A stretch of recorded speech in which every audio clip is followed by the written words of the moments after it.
गुणवत्तापूर्ण गर्मा गर्म खाना पहुंचाया जा रहा है। ये जो गर्मा गर्म है, इसका टेम्परेचर नापने के लिए क्या सरकार के पास सेंट्रलाइज्ड कोई थर्मामीटर है? कि अमूमन जिस दिन हमारा स्कूल चलता है तो 1,03,00,000 बच्चों को हम लोग मध्याह्न भोजन देते हैं और हम लोग के पास रसोइयों की संख्या करीब 2 लाख।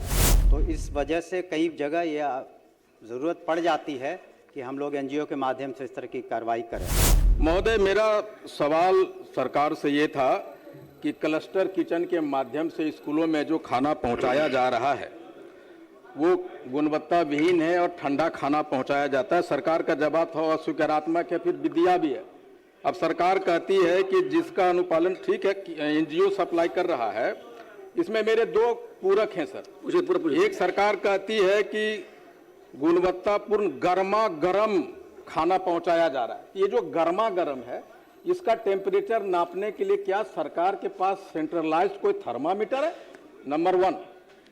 दूसरा, आप सरकार रसोइया को बहाल करके रखी है स्कूलों में, 2 से 7 है छात्रों के संख्या के अनुसार से। जब आपके पास रसोइया है तो क्या सरकार ये जो क्लस्टर किचन बाहर में बिठा रखी है एनजीओ के माध्यम से, हम अब वही एनजीओ हमारे पास जो रसोइया उसको यूज करके स्कूल में ही खाना बना सकता है कि नहीं? ये 2 मेरे पूरक है सर।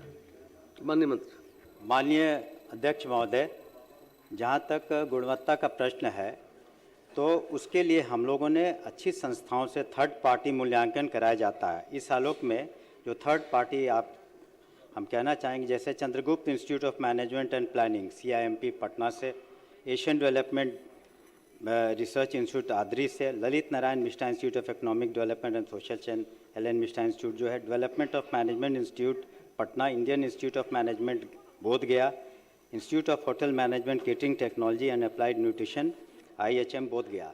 तो इन संस्थाओं से हम लोगों ने सरप्राइज चेकिंग कराया और इसके आधार पर कुछ महीनों में हम लोगों ने जो 6 केंद्रीकृत जो भी कुछ जगहों पर जो हैं उसमें से मशरक तथा परसा, खगड़िया, बहादुरगंज, नावानगर तथा चकाई जमुई की अवधि विस्तार नहीं दे करके इन लोगों की आपूर्ति बंद करा दी है, उनको रद्द कर दिया है, क्योंकि वहाँ पर जो गुणवत्ता में शिकायत मिली थी। हम लोगों ने इन इंस्टीट्यूट से थर्ड पार्टी जांच कराया है।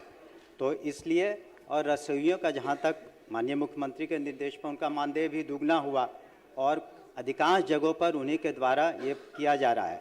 लेकिन संख्या चूँकि छात्र छात्राओं की, कृपया माननीय महोदय और सदन ये जानना चाहेगा, ये बताना चाहेंगे कि अमूमन जिस दिन हमारा स्कूल चलता है तो 1,03,00,000 बच्चों को हम लोग मध्याह्न भोजन देते हैं और हम लोग के पास रसोइयों की संख्या करीब 2 लाख है। तो इस वजह से कई जगह ये ज़रूरत पड़ जाती है कि हम लोग एनजीओ के माध्यम से इस तरह की कार्रवाई करें। तो कहीं भी रसोइयों के हित का हम लोगों ने नुकसान नहीं होने दिया है कि इसके कारण रसोइयों का हित नुकसानदेह, और अधिकांश जगहों पर वो बना रही हैं और इस तरीके से हम लोग कोशिश कर रहे हैं कि गुणवत्तापूर्ण हम लोग दें। श्री देवेश कांत सिंह, पूछ लीजिए। सवाल से जब मैं सहरसा में 4 विद्यालय में गया सर, और सारे लोगों ने मुझे शिकायत किया। मैं चाहता हूं मंत्री जी संवेदनशील हो जाए सरकार, इतना ही मकसद है। मैं आपके व्यवस्था पे कोई क्वेश्चन नहीं उठा रहा, बस इतना कहना है मुझे।